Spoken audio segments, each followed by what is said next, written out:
سلام، اینجا نمایندگی سایپا جهانگیریه. با ما همراه باشید تا آخر این ویدیو تا خودروی زوتی DL5 رو مورد بررسی کامل قرار بدیم. قبل از هر چیزی کانال ما رو حتما سابسکرایب کنید برای حمایت از ما و دکمه زنگوله‌ش رو بزنید.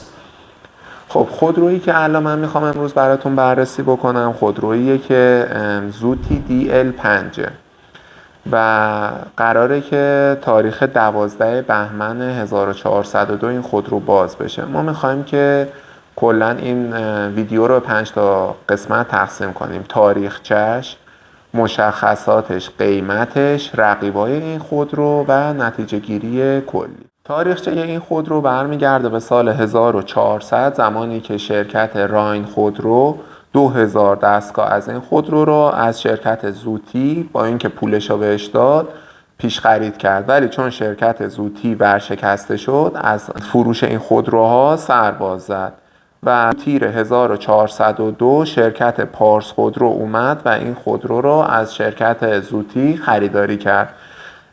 اسم قبلی که این خودرو خریداری شده بود توسط شرکت راین T300 بود و پارس خودرو اونو تغییرش داد به DL5.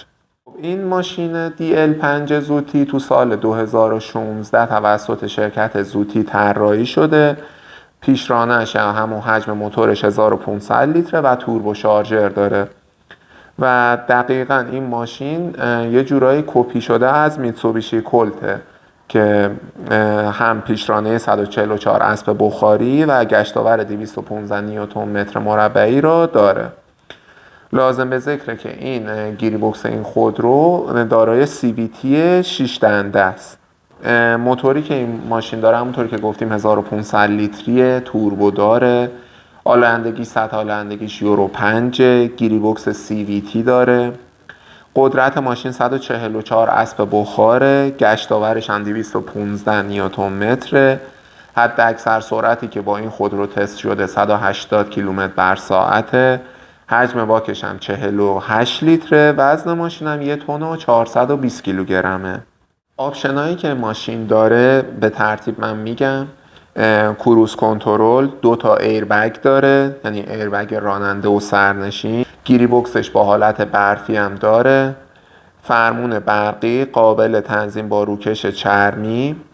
کلیدهای کنترلی روی فرمان. تهویه مطبوع دیجیتال، KLS و آینه جانبی تاشو برقی با گرمکن، دوربین عقب، روکش چرمی صندلی‌ها، سیستم کمکی حرکت در سربالایی، سیستم کنترل سرعت در سرازیری، سیستم کنترل پایداری، سنسور باد تایر، سنسور عقب، ایزوفیکس صندلی‌های عقب، ترمز پارک برقی، ترمز اتو هولد، دیلایت، اتولایت، چراغ جلوی هالوژنی، رینگ 17 اینچ آلومینیومی، سیستم صوتی با 4 تا اسپیکر، مانیتور 8 اینچی از آپشنایی که این خودرو داره. بریم سر وقت قیمت این خودرو. قیمتی که توی شورای رقابت برای این خودرو تعیین شد 826 میلیون و 509 هزار تومان بود که این عدد رو پارس خودرو تونست به عدد 1 میلیارد و 59 میلیون و 500 هزار تومان برسونه. قیمتیه که الان برای این خودرو تعیین شده. رقیبای این خودرو الان در حال حاضر چانگان CS35 گروه سایپا و MVM X55 پرو و MVM X22 پرو از جمله رقیبای این خودرو هستن. خب نتیجه گیری در خصوص این که حالا این خودرو رو ما اصلا بخریم یا نه. من یه تاریخچه کوچولو در خصوص شرکت زوتی بهتون بگم. تو سال 2007 شرکت زوتی 30,000 دستگاه فروخته بود. تو سال 2016 این عدد رسید به 300,000 دستگاه. ولی با افزایش رقابت تو بازار خودرو کار برای شرکت زوتی اینقدر سخت شد که اعلام ورشکستگی کرد. البته در اواخر سال 2022 اعلام شد که تولید زوتی T300 که همون DL5 بشه که الان شرکت پارس خودرو داره برای فروش گذاشته مجددا آغاز شد و مسئولیت صادرات محصولات این برند نیز بر عهده لوکس اینترنشنال قرار گرفت. خب یکی از نتیجه گیری هایی که از این خودرو میشه گرفت اینه که این خودرو خب چون جدید اومده و یه خودرویی که نوعه، قطعا خدمات پس از فروشش خیلی باید پایین باشه. یعنی همه ماشینایی که جدید میان این مشکلات دارن. و یکی از خوبیای این ماشین اینه که شما الان داری به قیمت کارخونه این ماشینا میخرید که خیلی به نفعتونه. مثلا شاید حداقل 100 میلیون 200 میلیون اختلاف قیمت داشته باشه. حالا چون این ماشین نوع مشخص نیست، وقتی عرضه شد به بازار معلوم میشه چقدره. یکی دیگه از مزایایی هم که این ماشین داره آپشن‌های گسترده‌ایه که این ماشین داره که البته همه ماشین‌های چینی به این شکل هستن. خب جمع بندید. شما حالا تصمیم بر این گرفتید که این خودرو رو بخرید. این خودرو محدودیت کد ملی داره، یعنی اینکه به اسم یه شخص نمیشه 2-3 تا زد، نهایتا یه دونه میشه زد. حداقل سن باید 18 سال باشه و گواهینامه پایه 3 باید حتما داشته باشه. پلاک فعال نباید به هیچ عنوان داشته باشه اون شخص. امکان صلح ندارد. یعنی چی؟ یعنی این که مثلا شما این ماشین الان نوشتینش 3 ماه دیگه قراره این ماشین برسه دستتون دیگه.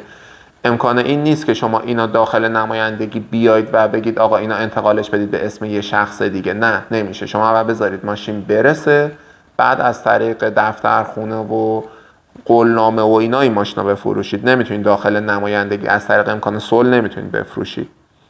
و حتما باید شخص حقیقی باشه. یعنی شرکت ها نمیتونن این خودرو رو ثبت نام کنن و 4 سال هم از آخرین ثبت نامتون تو هر گروه خودروسازی باید گذشته باشه. شماره تلفنی هم که برای ثبت نام این خودرو انجام میدید باید حتما به اسم مالک باشه. همینطور شماره حساب و شبا. برای ثبت نام داخل سایت saipa.iranikar.com میشید که من الان داخل صفحه هم آدرسش رو نوشتم. وارد این سایت که شدید، نام کاربری، رمز عبور و اینا بعد از اینکه تشکیل دادید، کارهای ثبت نامش رو روز پنجشنبه مورخ 12/11/1402 ساعت 10 صبح انجام میدید و حتما فراموش نکنید که واسه اینکه یه تجربه فروش خوب و عالی داشته باشید حتما نمایندگی ما رو انتخاب کنید. استان روی اصفهان، شهرستان شاهینشهر، نمایندگی اکبر جهانگیری، کد 891878. و نکته دیگه هم این که حتما کانال ما رو سابسکرایب کنید و دکمه زنگولش رو بزنید. ممنون وقت گذاشتید. خدا نگهدار.